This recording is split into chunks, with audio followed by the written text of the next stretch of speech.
Assalamualaikum warahmatullahi wabarakatuh. Perkenalkan kami dari kelompok 11 arteri mesenterika inferior akan melakukan wawancara kepada masyarakat sekitar mengenai 4 topik, yaitu kesehatan, yaitu mental health, kebersihan, penyakit penular seksual, dan COVID-19.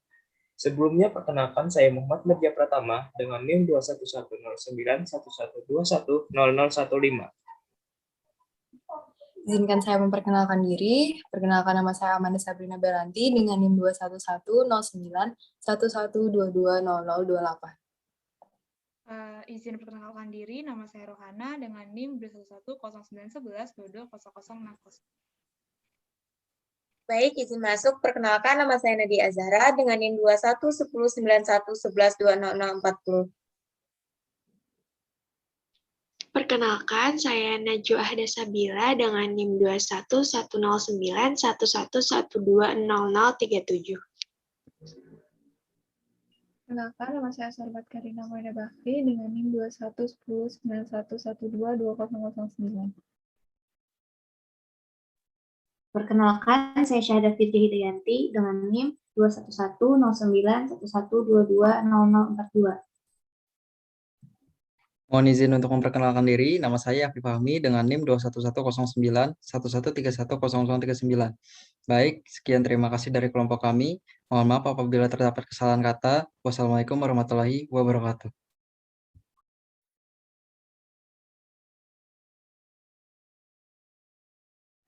Assalamualaikum warahmatullahi wabarakatuh. Selamat sore semuanya. Hari ini kita akan melaksanakan wawancara terkait isu-isu kesehatan yang berada di masyarakat.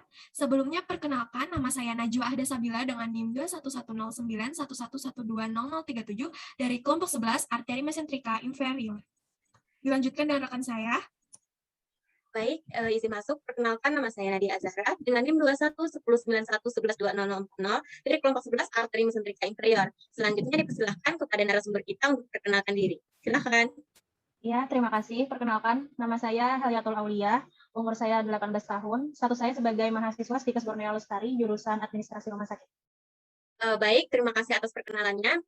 Jadi di sini terdapat beberapa topik, yaitu mental health, kebersihan, penyakit menular seksual, dan juga COVID dan vaksinasi. Nah, untuk itu sebelumnya mohon izin untuk bertanya, untuk narasumber tersendiri menginginkan topik yang mana dari pilihan tersebut? Saya memilih topik mental health.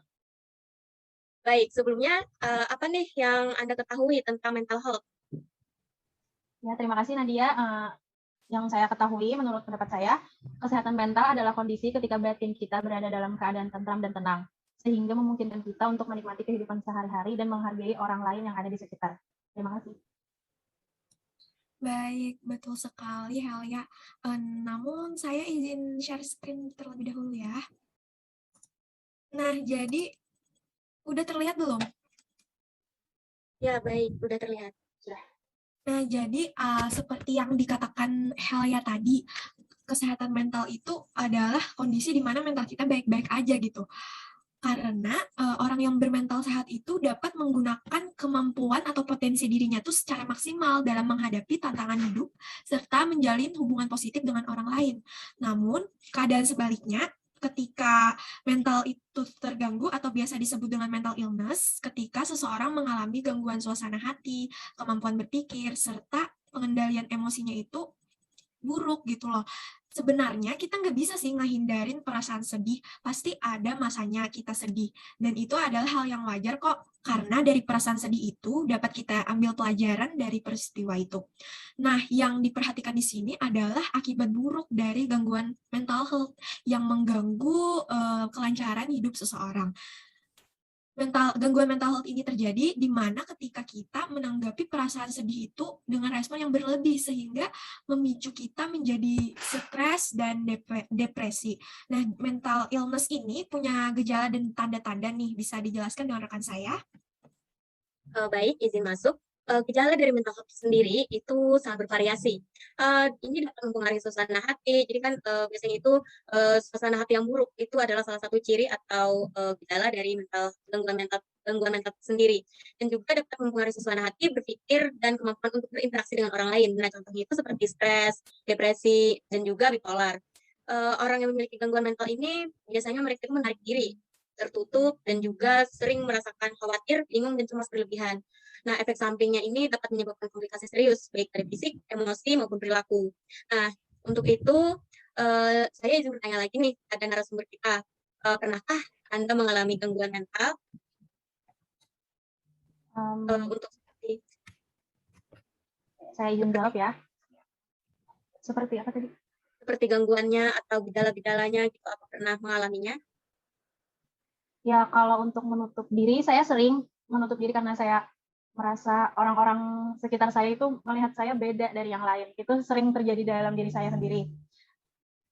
Untuk stres ya stres karena mungkin tugas kuliah mungkin ya, tapi nggak terlalu dalam gitu. Jadi Helia bisa aja mengatasi perasaan stres itu ya, memanajemen stres itu dengan baik. Ya bisa, saya bisa membuka diri saya juga untuk orang-orang, bisa melawan rasa stres saya, bisa melawan lah pokoknya. Baik, berarti Helia punya manajemen stres yang udah baik ya, karena perasaan itu Helia utarakan kepada orang sekitar agar tidak dipendam di hati aja. Iya, betul sekali. Nah, gangguan mental ini nggak bisa kita self-diagnosis gitu loh. Kita nggak bisa langsung nyimpulin kalau kita kena gangguan mental, karena ada prosedur ahli yang harus dilewati. Jadi sebaiknya kalau kita melihat ciri-ciri atau tanda-tanda gangguan mental pada orang atau justru diri kita sendiri, sebaiknya kita langsung aja periksa ke ahlinya, seperti psikiater gitu. Nah, gimana sih ngedeteksi adanya gangguan-gangguan mental? Ada prinsip 4D. D yang pertama adalah disfungsi, adanya penurunan fungsi sosial, pekerjaan atau fungsi penting lainnya. Yang selanjutnya ada distress. Distress ini dapat menyebabkan kesulitan bagi seseorang atau orang lain di sekitarnya. Yang ketiga, deviance atau deviasi, perilaku yang dianggap menyimpang dari norma yang berlaku. Dan yang terakhir adalah dangerous atau bahaya, dapat berpotensi membahayakan seseorang atau orang lain di sekitarnya. Nah, dari Helia sendiri nih, ada nggak yang mau ditanyain ke kami? Izin bertanya ya. Saya mau bertanya, upaya preventif apa sih yang dilakukan agar kita terhindar dari gangguan kesehatan mental? Terima kasih.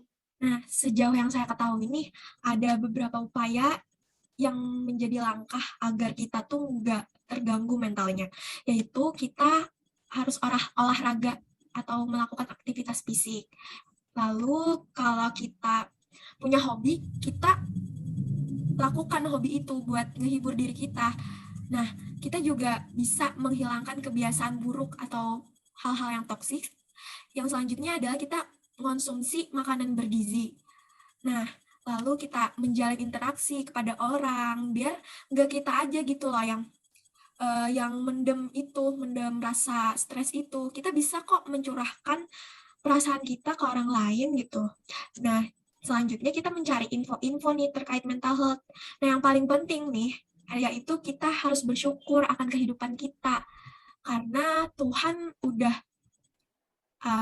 udah nyiapin hidup kita itu dengan sebaik-baiknya. Asal kita bersyukur. Mungkin itu aja yang kami sampaikan kepada Helia. Mohon maaf atas segala kekurangannya. Wassalamualaikum warahmatullahi wabarakatuh. Waalaikumsalam warahmatullahi wabarakatuh.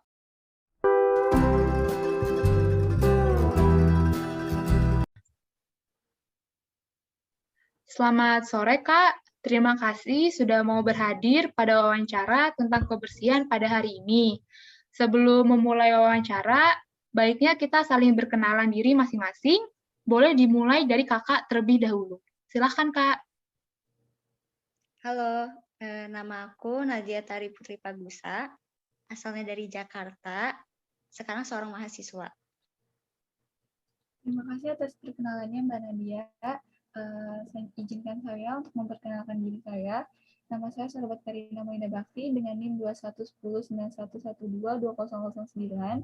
Status saya mahasiswa, asal daerah dari Martapura, Kalimantan Selatan. Selanjutnya saya serahkan kepada rekan saya. Baik, terima kasih Karin. Perkenalkan, nama saya Rohana dengan NIM 2110911220060. Saya berasal dari Jakarta dan saya seorang mahasiswa. Nah, selanjutnya kita mulai saja wawancara pada sore hari ini ya. Sebelumnya, izinkan saya memberikan pertanyaan kepada Mbak Nadia. Seberapa tahu sih Anda tentang kebersihan? Kebersihan itu menurut saya cara merawat diri saya, lingkungan rumah saya, dan lingkungan alam di sekitar saya.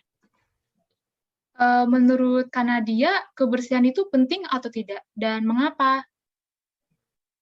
Penting karena kebersihan itu berefek pada diri kita sendiri, terutama dalam hal kenyamanan serta kefokusan. Oke, terus manfaat apa sih yang Mbak Nadia rasain dengan menjaga kebersihan?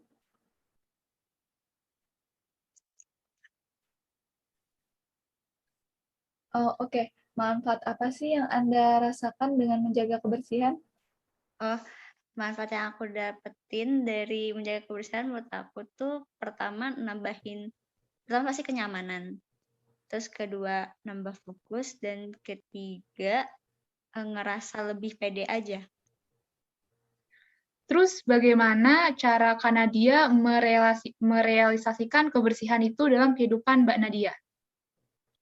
Kalau untuk diri sendiri yang pasti mandi, terus pokoknya menjaga kebersihan diri aja. Kalau untuk rumah, melakukan pekerjaan rumah seperti menyapu, mengepel, dan lain-lainnya. Kalau untuk lingkungan, lebih ke menjaga tata ruang lingkungannya sama nggak buang sampah sembarangan. Ternyata Mbak Nadia udah sangat mengetahui tentang kebersihan diri, lingkungan, ataupun kebersihan lainnya. Nah, untuk memperjelas apa sih kebersihan itu, pentingnya, manfaatnya, dampak, dan bagaimana cara kita hidup sehat dan juga bersih.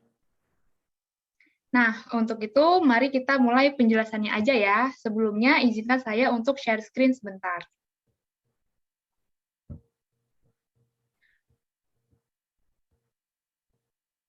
Kebersihan. Nah, definisi kebersihan itu apa sih? Nah, definisinya itu adalah upaya manusia untuk memelihara diri dan lingkungannya dari segala yang kotor dan keji dalam rangka mewujudkan dan melestarikan kehidupan yang sehat dan nyaman. Nah, untuk Kak Nadia, apakah sampai sini Kakak dapat memahaminya? Ya, paham. Selanjutnya ada penting dan manfaat kebersihan. Kebersihan lingkungan adalah kebebasan dari kotor, termasuk dari dalam debu, sampah, dan bau. Kita harus tahu tentang manfaat menjaga kebersihan, yaitu 1. Terhindar dari penyakit yang disebabkan lingkungan yang tidak sehat. 2. Lingkungan menjadi lebih sejuk. 3. Bebas dari polusi udara. 4. Air menjadi lebih bersih dan aman untuk diminum. 5. Lebih tenang dalam menjalankan aktivitas sehari-hari. Nah, apakah sudah dapat dipahami, Mbak Nadia? Sudah. Selanjutnya, saya akan menjelaskan tentang dampak kebersihan. Yang pertama itu ada suasana lingkungan yang nyaman, lalu ada ketentraman, asri, menyenangkan, dan jauh dari wabah penyakit. Dan terakhir, cara mengatasinya. 1. Mulai dari lingkungan rumah. 2. Mendaur ulang sampah. 3. Tidak membuang sampah sembarangan. 4. Melakukan gotong royong. 5. Penghijauan. 6. Memisahkan jenis sampah. Apakah sudah dapat dipahami, Mbak Nadia? Sudah. Terima kasih banyak Kak Nadia atas wawancara kita pada hari ini. Semoga kedepannya kita semua bisa menjaga kebersihan diri maupun lingkungan. Sampai jumpa lagi Mbak Nadia di pertemuan selanjutnya. Terima kasih atas perhatiannya. Mohon maaf apabila terdapat kesalahan dalam pemilihan dan penyampaian kata. Kami serahkan kepada anggota yang lainnya.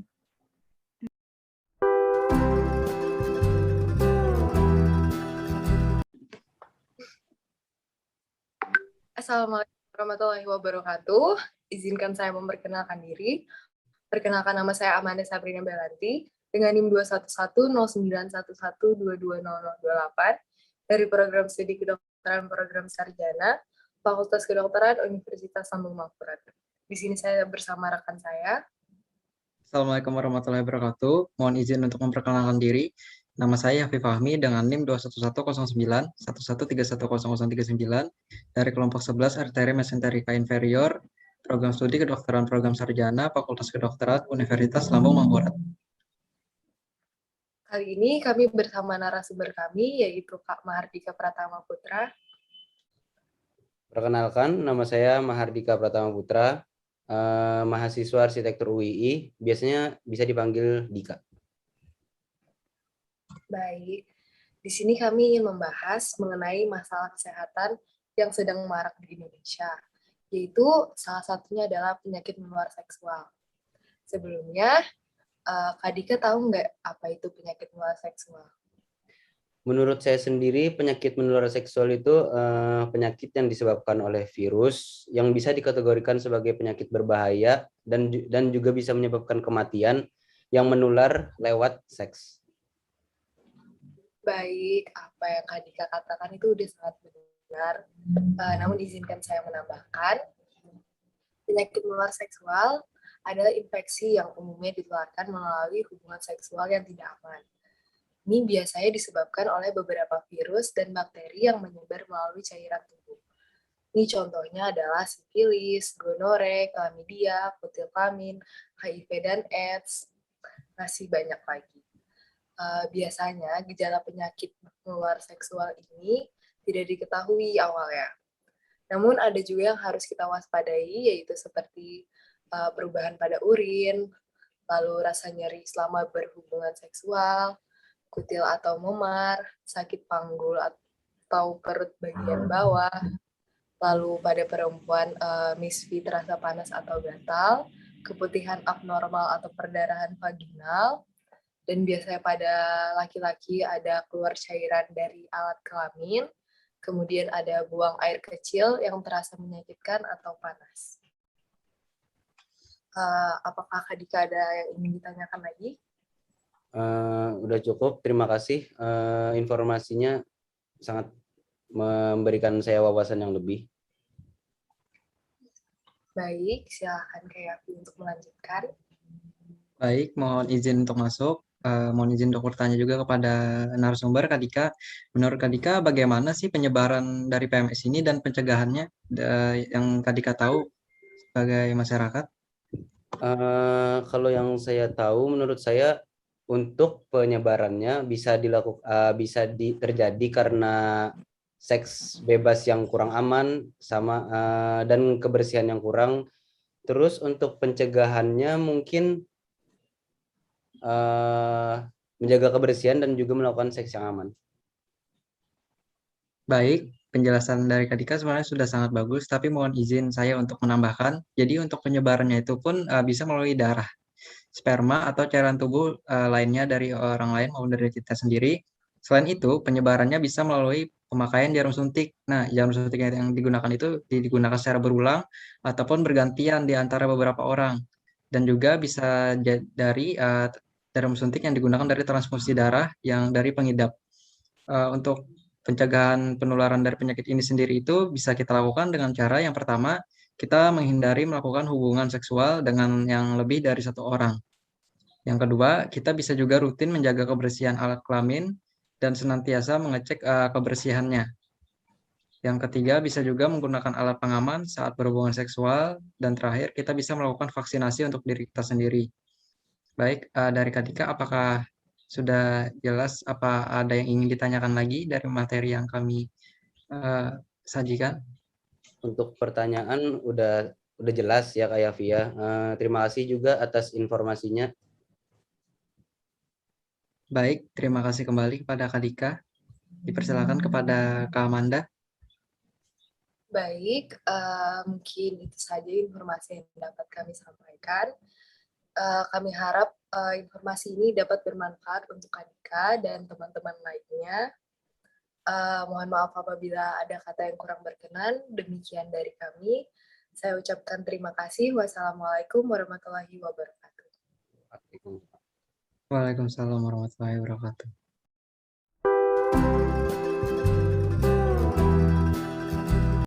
Assalamualaikum warahmatullahi wabarakatuh. Perkenalkan, saya Syahda Fitri Hidayanti dari Fakultas Kedokteran Universitas Sambung Mangkurat. Halo, perkenalkan saya Mirja dari Fakultas Kedokteran Universitas Lampung Mangkurat. Pada kesempatan kali ini, kami ingin mewawancarai narasumber yang sudah berhadir di ruangan Zoom ini. Kepada narasumber, dipersilakan untuk perkenalan. Perkenalkan, saya Azria, mahasiswa Universitas Lambung Mangkurat. Baik Azria, jadi di sini ada 4 topik mengenai kesehatan, yaitu yang pertama mental health, kebersihan, kemudian penyakit menular seksual, dan COVID-19. Nah, menurut Azria, topik apa yang paling penting dari keempat topik tersebut? Menurut saya, yang paling penting untuk sekarang itu adalah COVID-19. Oke, apa yang kamu ketahui tentang COVID-19? Yang saya ketahui, COVID-19 ini merupakan penyakit virus menular yang berasal dari Wuhan dan sekarang menjadi pandemi. Lalu bagaimana cara mencegah penularan COVID-19? Caranya bisa dengan memakai masker ketika bepergian, menjaga jarak, kemudian mencuci tangan sampai bersih. Selanjutnya ada penyampaian edukasi tentang COVID-19 dari rekan saya, Mirza. Kepada Mirza dipersilahkan. Baiklah, terima kasih atas kesempatannya. Mungkin yang jelaskan Azria itu benar juga ya. Di sini saya cuma menambahkan. Jadi, virus corona ini diidentifikasi di Wuhan, sama seperti yang dijelaskan Azria. Lalu kenapa diberi nama coronavirus disease 2019 atau COVID-19? Jadi, kata ko yang berasal dari corona, yang artinya mahkota karena virusnya itu berbentuk seperti mahkota. Lalu V berasal dari kata virus dan D berasal dari disease atau penyakit. Sebelumnya, penyakit ini kan munculnya pada tahun 2019, makanya dinamakan dengan COVID-19 atau COVID-2019. Lalu COVID-19 ini adalah virus baru yang berasal dari satu keluarga yang sama dengan infeksi saluran pernapasan berat atau SARS dan beberapa jenis flu biasanya. Bagaimana virus ini menularnya?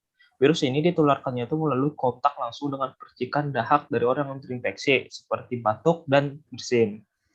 Dan juga jika kita menyentuh permukaan yang terkontaminasi virus, virus ini juga dapat bertahan selama beberapa jam di permukaan.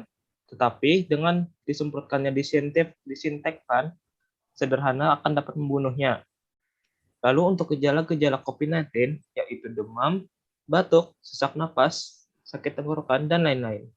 Untuk kasus yang lebih parah, infeksi dapat menyebabkan pneumonia atau kesulitan bernapas. Lalu cara pencegahannya itu seperti menutup mulut dan hidung ketika batuk atau bersin dengan siku bagian dalam atau tisu, lalu segera membuang tisu itu. Lalu cuci tangan pakai sabun dan air secara rutin atau dengan cairan pembersih tangan yang berbasis alkohol. Selanjutnya, hindari kontak dengan orang yang terinfeksi. Dan jika sudah menggunakan benda, lebih baik disterilkan menggunakan cairan yang berbasis alkohol. Serta dengan vaksin COVID. Lalu dengan vaksin ini, vaksin merupakan suatu antigen atau benda asing yang dimasukkan ke dalam tubuh untuk menghasilkan reaksi kekebalan tubuh terhadap penyakit tertentu. Vaksin biasanya berisi mikroorganisme, misalnya virus atau bakteri yang sudah mati atau masih hidup tetapi dilemahkan. Jadi vaksin juga bisa berisi bagian dari mikroorganisme yang bisa merangsang sistem kekebalan tubuh untuk mengenali mikroorganisme tersebut. Misalnya seperti vaksin flu untuk mencegah penyakit flu, dan vaksin COVID-19 untuk mencegah infeksi virus COVID-19. Biasanya vaksin ini akan dimasukkan ke dalam tubuh manusia dengan cara disuntik. Mungkin itu saja yang bisa saya sampaikan. Saya kembalikan ke Syahda. Baik, terima kasih Mirza atas penyampaian edukasinya. Kepada Azria, apakah sudah dapat dipahami? Sudah dapat dipahami, terima kasih. Baik. Baiklah, sekian video wawancara kepada masyarakat sekitar mengenai 4 topik mengenai kesehatan, yaitu mental health, kebersihan, penyakit menular seksual, dan COVID-19. Mohon maaf kalau ada salah kata atau ucapan. Sekian dari kami. Terima kasih. Wassalamualaikum warahmatullahi wabarakatuh.